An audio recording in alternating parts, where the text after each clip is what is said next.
Hi and welcome to another tutorial from Hums. Today we're looking at the subscribe button tutorial. So I'll only be doing the button, not the individual, but we'll also be looking at the mask and how to mask that individual, but only the button. So first we're going to create the button.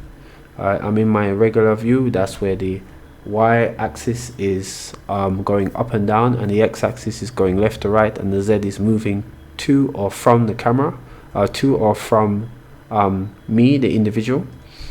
So what we're going to do here is just we're going to hit Shift and A, and we're going to create a cube. Cool. And with this cube here now, we're just going to use the middle mouse button and hold it down and move the mouse as we're doing so to navigate around the cube. We're going to go to edit mode and select edge select, and then we're going to select the corner edges right here. So these are the edges that are perpendicular to the top view. Cool. And then we're going to go and hit Control and B on our keyboard, and we're going to pull out, and Control and B is for bevel, and that's going to give us these rounded corners. Cool. I think this is about good here. So with that, we'll be just fine. Then what we're going to do is go make sure we're still in edit mode, select face select.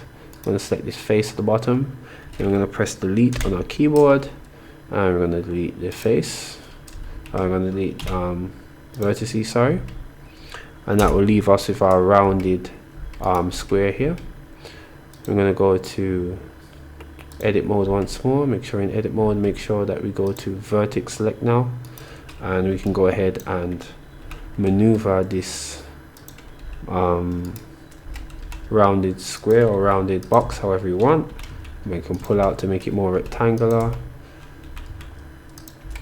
Cool. And I think this looks good for a button. Yeah, I think this looks okay for a button. Cool. So for the next step, we're just going to go ahead and just go and create our outline. So we're going to go to object here, and we're going to convert to a grease pencil, and let's go to the convert options down here. We want to export faces, and we don't want to keep the original, and let's go ahead and increase the thickness of the stroke a bit. Cool. And we're finished here. So we have our button here. So the next part is just to basically add some colors to this button. So let's go ahead and add some colors here. We're going to be adding red and white. So the outline is going to be white. Let's select this outline, and I'm going to make it white here. Move it up, and the inside is going to be a red. So I'm going to select the fill and make it red, like something like a YouTube red. So have it over the stroke, but let's just copy the hex and paste it here. Cool. And this is the basis of our button. Okay, so we're going to move on to the mask section. So we've got a few things to do here. The first thing is that we want to put the center of origin to the center of the point of origin to the center of the button. Right now I have my center point of origin in the center, but by yours by default doesn't typically come in the center. So what you should do is hit Shift and A, create a plane, and then what you want to do here with this plane, just scale this plane in. Cool. So it's easier to see, and try to get it in the center of this button. You can use your eye, it's not too bad. And then you can hit Shift and S to snap. I'm going to snap the cursor to the selected, and that's going to put the cursor in the center. Then you can go over to Object, Set Origin, Origin to 3D Cursor, because Origin to Center of Mass and Origin to Volume doesn't work. So use Origin to 3D Cursor, and that will place the 3D cursor in the origin of the grease pencil object. Once you have that done, we can go ahead and create some elements here. So we have to go to our layers. Now I've already set up the layers here to have the outline, the mask, the orange circle, yellow circle, maroon button, and red button. Good. But we're going to go ahead and show you what we've done here so that you can see. The outline was created by the grease pencil convert. It wasn't called outline, but I called it outline. Cool. The mask is just the button here that's been duplicated and moved. Right, here's the red button that we had created before. The maroon button hasn't been created yet, as is there as the red button, but the color hasn't been changed. And we have some circles here. We have the yellow circle and the orange circle. Cool. So what you want to do now is that for each one of these layers that you create, you want to make sure you take off the lights. That's use lights. Now if you don't take off the use lights, then the appearance of the color will be black or dark, no matter what color you apply. Then you want to assign the appropriate colors to the appropriate sections here. Right, so it's not by default named red, you have to rename it, and yellow and orange for the circles, and white stroke for the white stroke. Good. So once you have them named appropriately, and this is important, you just want to organize them. You can move them up and down with these buttons here, and that really helps to sort of organize what's going on. So I didn't go through the circle, so I'm going to show you how to create that circle and assign a color so that you can apply it to all the other layers when you create them. So what we're going to do, we're going to go ahead and go to draw mode. You're going to select the circle down here. You're going to hold the circle and pull up. Alright, well, once you create the circle here, just before you do that, you want to make sure you have the color that you want to selected for the circle to take on, and you want to make sure that the layer that you want the circle to appear on is selected as well. So if you want it on layer tot, we have to make sure tot is selected, and if you want the yellow color, you have to make sure that the yellow material is selected. Then you can draw your circle. You can hold shift to keep the radius equidistant across the circle, so you have a perfect circle, and then you just press enter to apply, and that is your circle right there. Now if at any point you want to change the color, you have to make sure that you select the entire circle. I use the stroke version of, or the edge version of select in the grease pencil top left. The first one is the vertice one, this one is a stroke. And what you can do now with it selected, you go to whatever color you want to change it to and click assign. Cool, but it has to be selected to do that. Cool, so let's go ahead and delete this because it's not needed here. Points. Cool. So what we want here now is that we have our outline, and we have a red button, and we have our yellow circle here. So you want orange and yellow circle to be masked off by this mask right here. Alright, so what we're going to do here is that we want to go down to the orange circle and go to mask section here. Excuse me. And we're in data. You want to press plus, I want to select the mask. Cool. And you're going to see it mask off here. Just go ahead and bring down the yellow circle here. And this is what we want. If you want the mask to be inverted, you press this button here, and that will mask everything inside of the intersection, right? And everything on the outside will show, whereas the original will mask everything from the outside of the intersection. Cool. Cool. Once you have that now, this looks good. You want to go ahead and do the same thing for the yellow circle as well.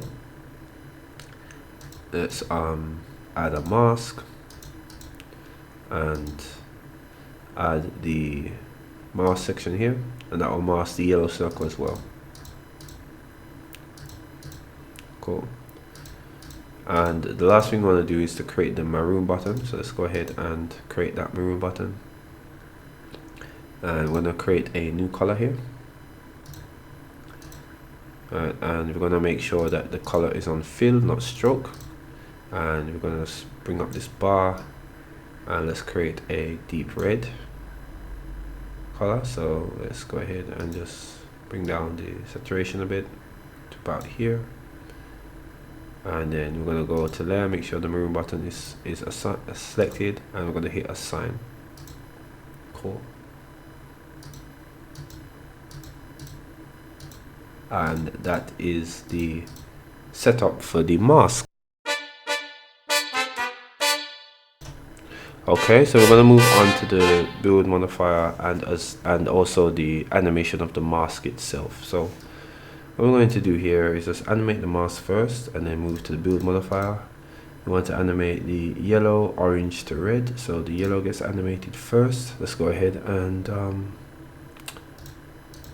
take off the red button here. And take off the orange button so we have the yellow. And then what we want to do is just simply scale it with the transform channels that's in the data properties. You also have a transform channel here, but you want to use the data properties transform channel specifically. You want to make sure that the layer that you want to animate is selected, and we can begin our animation. So we're going to use scale, and we're just going to reduce the scale to 0, see what happens here. Good, and add a keyframe. Go to frame 25 and add 1. Cool, let's see how it animates. See, it animates for the center. Cool, and this is okay, but we want it to kind of animate from the side to the center. Let's go ahead and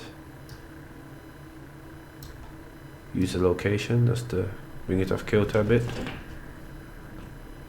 So that's here. Insert keyframe. I'm gonna have the location moved at the 0 center here, and then I'm gonna have it come to at the 0 keyframe here and at frame 25. Let's just zoom this up by scrolling our middle mouse button. We're gonna put this back to 0. Insert keyframes, insert single keyframe. So we can see it fills up the entire screen here.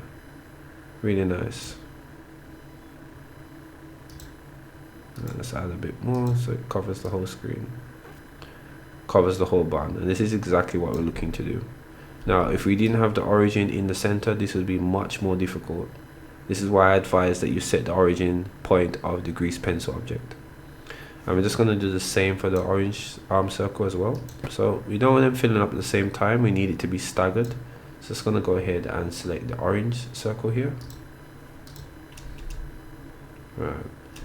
To prevent anything else being selected, we can just lock the yellow section here so it can't be changed, and then I'm just going to highlight this part of it here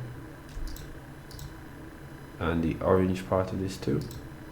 So that's the scale, and we can see that the green is showing us that we're using which channels that we need to select. We only want the scale and the X location for the orange circle. Just going to use box select, which is B, and select these 4 channels here, and we're just going to stagger it a bit. So the yellow should come first and then the orange comes after. Nice. Right, and if we need it to be faster, we can adjust it afterwards. Cool. This looks really good. Cool, and we're going to need a red one too. You can see here we have the red here, staggered. Now the animation is a bit slow. Let's add our mask so we can show you how it looks like with the mask. The animation is a bit slow, so we're going to speed it up. But before we do that, we're going to move on to our outline animation with the build modifier. So let's go ahead to our modifiers. We're going to add a build modifier here. Good, and for the build modifier, we want it to only influence the outline. Cool. So what we're gonna do here is we're just gonna that's going to hide all the other layers except for the outline. And if we look in our object mode, we can see it animate. So it doesn't animate in edit mode, and this is key to know. In edit, you won't see the animation; you only see it in object mode, and we see it's building the line here. So there are 2 things to notice here about the build. The first thing is that the build is animating the whole outline with a stretch line across here, because the outline is connected right throughout. It's cyclical in its connection. It's also outlining the outside line, and we don't really want that. Right, so we're going to have to break the stroke. And the second thing is how it animates. Right, so we notice that across the corners it's slower, but across the sides it's faster. And the reason for this is that there's simply more curve points on the corners than it is on the sides, right? On the edges here. So as a result, where there's more curve points, there's a slower animation. Where there's lower curve points, there's a faster animation. Cool. So what we want to do first, let's go into edit mode. Let's make sure we have vertex selected, and we're going to select the outline here, and we're going to select one point at the bottom here. I'm going to press X on our keyboard, and we're going to delete the points. Cool. And then with that, now we can just, if we go to object mode and see animate, now we can see it's animating properly without that line. All we need to do is close the gap here. I'm just going to use extrude and just going to close it, bring it closer to it, and then one more extrude again, and then it basically looks the same how it was, but we don't connect the points, we just extrude them to be next to each other, and it should animate just fine here. Alright, next we need to control the amount of the speed of the animation right throughout, and I think the best way to do this is to kind of just add points to the lines itself. Excuse me. So just add some points to the lines. So just hitting W and S to subdivide. Cool. Just add some points here, and while it will not even out all of the animation here, it will definitely make it more even than what it was before. So if we play it now, cool, this looks a lot better. Right, now we don't want it over 100 frames, we want it over about the length of the circle here, about 38 frames. So we're going to go to the modifier, and we're going to add about 38 frames. Cool. And it comes a bit faster. So if we show everything together, the whole animation here, and run it together, we can see that this is looking really nice. So the next part here is that we're going to animate the maroon section here, and this is not masked off, so we want it to move from the top to bottom.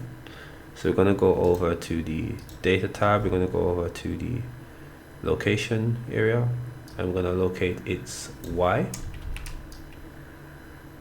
I think so. Make sure it's selected. Let me just double check. No, the outline selected. Make sure you select the maroon button, and let's just move the Z a bit. Yeah, so we're going to move the Y up and down. So it's going to start here and move below. So I'm going to add the insert keyframe on the Y, go to about frame 38 and bring it down on the Y below. Cool. And this will act as a sort of this is like a fake 3D button here, and gives it kind of a 3D presence here. Cool. So see, it starts from the top and comes down to the bottom. Alright, something like this, but it's moving slow here, but we'll just speed it up by just moving all the keyframes down. But for now, this looks really good. Okay, so we're going to go ahead and do our text animation and the button click animation. So I have my text in front of me, it's subscribe. I'm using Rubik Bold here, and the button is here. So I placed it in the center of the button, about. Cool, and we want the text to move from bottom up.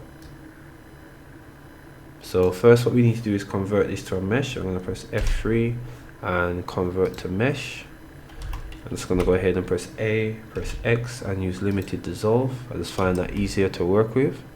Then we're going to have everything selected here. We're going to press P on our keyboard, and we're going to separate by loose parts, and that will separate each letter into its own mesh object. Cool.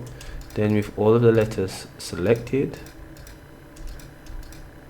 we're just going to go ahead and center the origin for each one of them. So we're going to go object center origin to 3D to center of mass, sorry.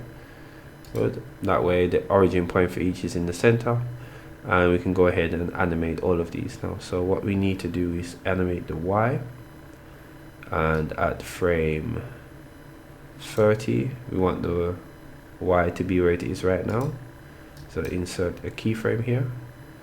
But at frame 0 we want the Y to be somewhere below, about here. Insert keyframe. Cool. So it starts, oh sorry, it looks like I'm keyframe delta transform. Just be careful of that. Let's keyframe the location up here and come down on the Y and keyframe out here so it comes up. Yep. We don't want it starting so far. Let's see what we got. Yeah, somewhere about here, a bit faster. Yeah, cool. Let's go ahead and add a bit of easing to this. So I'm going to insert a keyframe, and yeah, this looks about nice.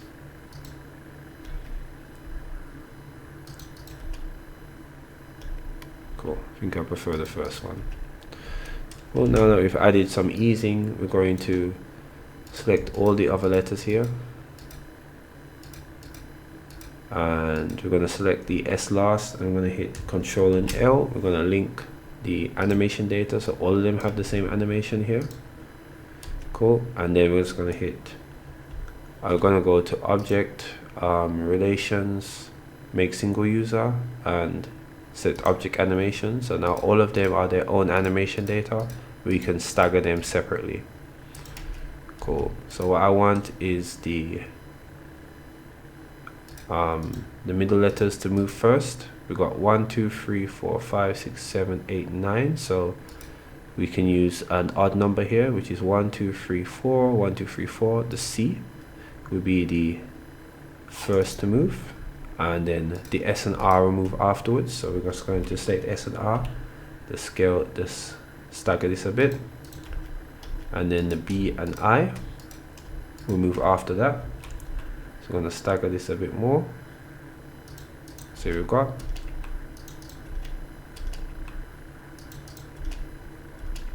Cool. A bit more stagger, bring it back a bit. Yeah, this looks good. And that's at what, frame 19. So we're going to get the U and B now. Press A to select all the keyframes, bring it down a bit. Out here.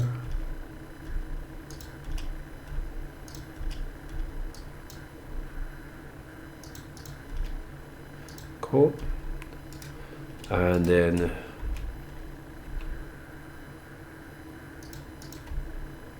I'm gonna have the S now. So it comes and it lifts up like this. Nice. Nicely done here. Cool. Very nice. Alright, so we're gonna go ahead and add a mask to these now, so that they all remain masked up until point. So we're gonna go ahead and create a plane. Alright, we're gonna use the Boolean mask here. SY.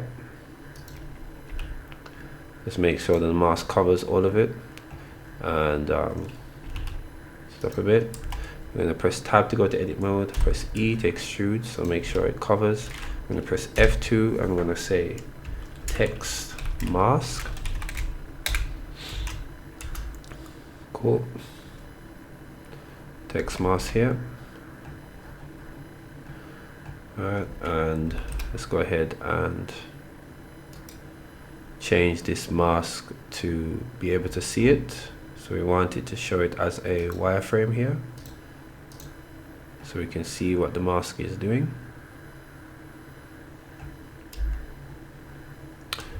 Cool. And currently it's in the right spot here. So what we want here now for our mask is We want to give each one of these a Boolean modifier. Let's go ahead and add the modifier, search Boolean. Cool. And we want the solver to be fast, and we want the object to be U, and we're going to use intersect. Cool. And we're going to do the same for all of these here, so I won't show that part, we'll just skip that, but I'm going to do it for all of them. Alright, so we've added all of them together here now, and we can see it's moving nicely.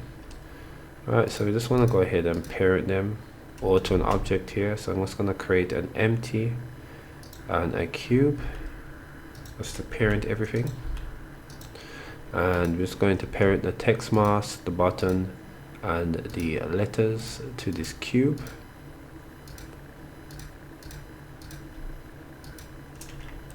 Alright, this is important. We want to make the cube center the button as much as possible.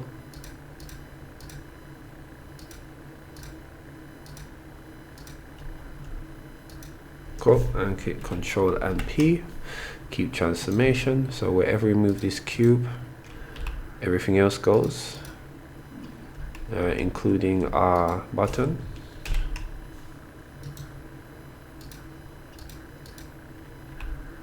Yep, so see everything moves together.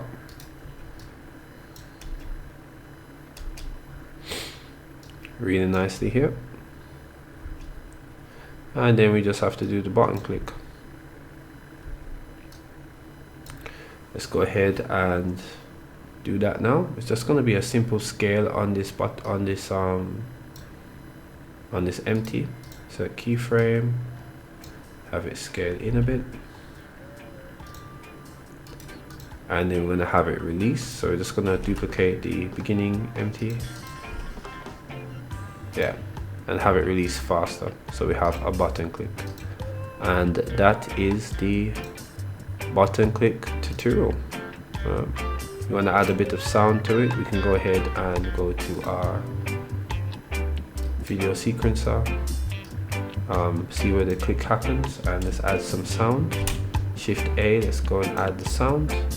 And we can go to the mouse click, add the sound mouse click, and we have our click.